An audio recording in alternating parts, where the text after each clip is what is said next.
Hey guys, Dave here. Welcome to Centurion's review of the punk rock band of Wargame Review Institutions. This is the Battle of Adobe Walls, November 25th, 1864, from Legion Wargames. It says it's from Indian Wars of the American West, Volume 1. Len let me borrow this. We were talking about Legion Wargames. I haven't really played much Legion Wargames, so we were talking about it, and he brought this over for me to take a look. He's played this. He likes this quite a bit. So let's take a look and see what this is all about. In late 1864, due to its continual raids on the wagon trains traveling along the Santa Fe Trail, Kit Carson and an expeditionary force were sent out by General Carleton to raid the Commanche and Kiowa winter camps. Carson's force discovered the Indians camped along the Canadian River near the abandoned ruins of the Adobe fort and attacked. The initial camp they encountered was small, but a much larger camp was nearby, and Carson soon found himself in a veritable wasp nest of Indian braves. Carson dismounted his cavalry troops and, through the skillful use of grass fires and 2 howitzers, repelled the fierce assaults of the Indians. By the end of the day, running low on ammo, Carson managed to withdraw his forces back to the safety of his infantry reserves and the supply wagons. Alright, so in this game, as a U.S. player, your goal is to punish the Indians. As the Indian player, you must defend the winter camps from the invading soldiers. And here it says it's suitable for 1 or 2 players. Game complexity is medium. I would have put it at a little closer to medium high because I looked through the rule book. Solitaire suitability, medium to high. Alright, let's take a look at the counters. These are those easy punch counters. Apparently, these are shipped. The counters are saran wrapped so the counters don't pop out on their own. But the thing with the easy punch counters is they're supposed to punch real easily and cleanly, and you won't need to clip them afterwards. They do look pretty neat. Artwork on the counters is pretty decent.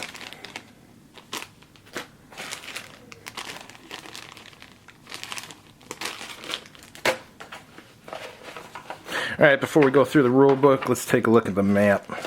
Bottom of the map has a terrain key and a terrain effects chart. And here's your victory level. If you get 3 times as many points as the enemy, you get a decisive victory. 2 times as many major. And then a minor is 1.5 to 1. And a draw is 1 to 1.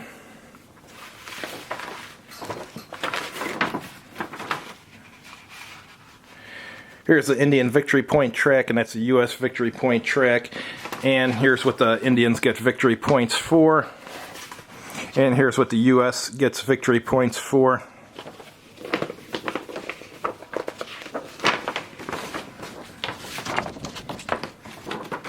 Artwork on the map looks good. Turn track is up here. Looks like there's a maximum of 32 turns. Starts at 0740 and goes to 1800 hours. And this on the top right here, this is the Indian casualty point track. Notice the other game I have from Legion Wargames, it had this pink piece of paper in it too. Alright, here's some charts that come with. Got a fire combat matrix, fire combat results table. Here's your leader loss check table, wound severity, morale check table. Here's your fire combat results die roll modifiers, and there's your combat matrix die roll modifiers. And here's your melee combat chart, which has a melee combat table. Here's your attacker melee modifiers, defender melee modifiers. Retreat before melee table, retreat before melee die roll modifiers, pursuit table, and here's your rally table. And here's a table for capturing ponies and catching lost or abandoned horses. Here's where you keep track of ammunition. And here's another melee combat results table for the other player. Here's a howitzer chart. That's your howitzer combat results table, the modifiers for it. Manhandled howitzer table, mired howitzer table, recover table, and a wreck table. And here's your fields of fire. Here's another fire combat shirt.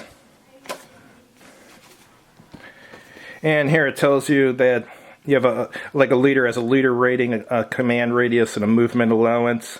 Combat units have a combat strength and a movement allowance. And the sequence of play is on there. So the U.S. player turn has a rally phase, offensive fire phase, movement phase, defensive fire phase, advanced fire play phase.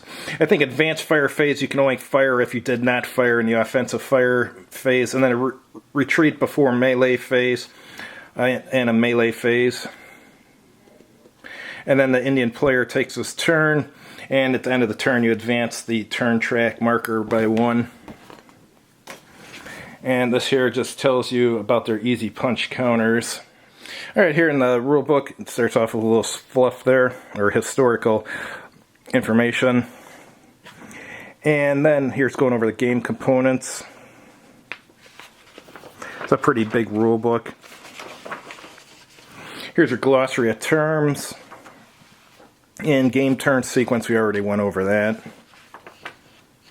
And yes, this does have zones of control, as I would expect from a medium to high complexity game. Stacking a maximum of 25 combat factors, and I'll have to chew out one for highlighting that in there. That ruins the value of the game. Alright, each pack train counts as 6 combat factors. Indian camps, they don't count against the stacking of the hex. And leaders can stack in a hex at no cost. And then U.S. horse holders count as 1 stacking point per holder counter. And here's the movement rules. Terrain effects are written here. They're also on the map too. There's a minimum move, and it has low crawl rules. You don't see low crawl too often in war games. And there's retreat movement and rout movement. Rules for leaving an enemy zone of control and exiting the map. And the units have a mode that can be mounted, dismounted. That's cavalry at least. And here's a procedure for changing the unit mode.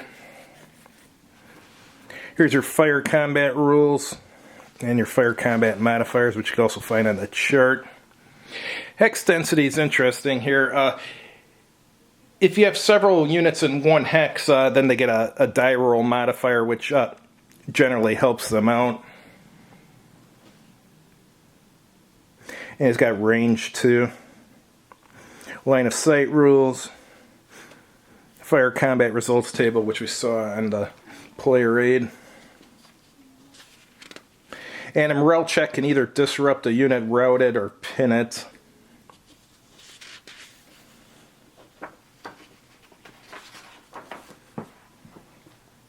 Here's your melee combat rules. Effects of terrain on melee combat.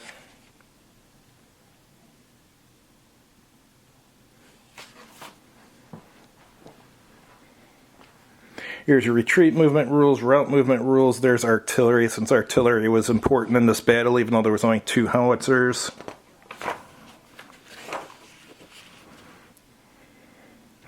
And the 2 modes that can be in there, limbered and unlimbered, which makes sense.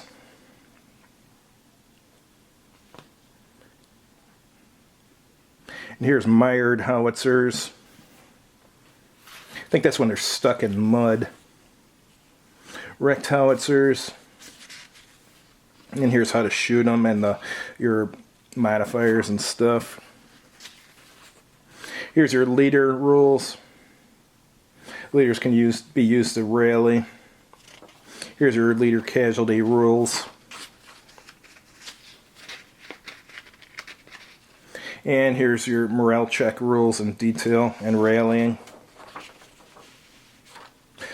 So there's a table: disrupt and retreat 1, disrupt and retreat 2, pin or rout.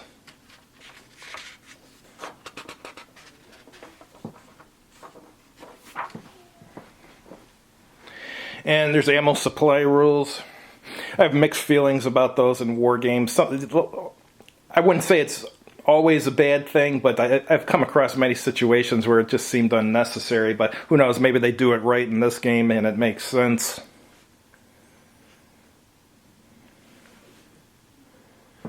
Alright, just talking about pack trains there. Here's the special rules like cavalry charge, lost horses and ponies, and you can U.S. player can create breastworks, and either side can start the grass on fire. That's an effect you don't see too often in war games. I haven't played that many war games where you can start fires actually, and usually when you do, it's a building you can start on fire. But in this one, you can start the actual grass on fire.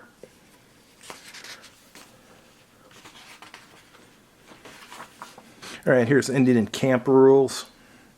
You get looting rules, camp burning, and here's the pony herd, and the maximum of 2 pony herd counters can stack. Looks like U.S. scouts can capture Indian ponies.